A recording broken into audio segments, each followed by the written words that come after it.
কৃষক শ্রমিক জনতা লীগের প্রতিষ্ঠাতা সভাপতি বঙ্গবীর কাদের সিদ্দিকী বীরুত্তম বলেছেন, বঙ্গবন্ধুকে কেউ ভাঙতেও মুছতে পারবে না, মুক্তিযুদ্ধকে ভাঙতেও মুছতে পারবে না, স্বাধীনতাকেও ভাঙতেও মুছতে পারবে না। স্বাধীনতা অক্ষয় ও অমর, বঙ্গবন্ধুও তেমন অক্ষয় ও অমর।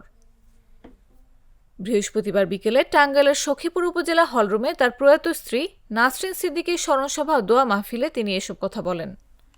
কাদের সিদ্দিকী বলেন, আমি কিন্তু আওয়ামী লীগদের দাওয়াত করতে বলেছিলাম। আওয়ামী লীগ নিষিদ্ধ হতে পারে, মানুষের অন্তরে তো বঙ্গবন্ধু নিষিদ্ধ না।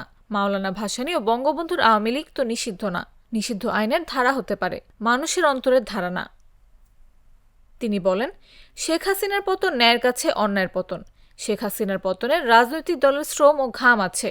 শেখ হাসিনার পতনে যারা বৈষম্য বিরোধী আন্দোলন করেছেন তাদের ভূমিকা আছে। সর্বোপরি আল্লাহর রহমতে দেশের জনগণের দ্বারা শেখ হাসিনার পতন হয়েছে। আমি যদি ভবিষ্যতে শেখ হাসিনার মতো করি, আমারও গুরুতর পতন হবে।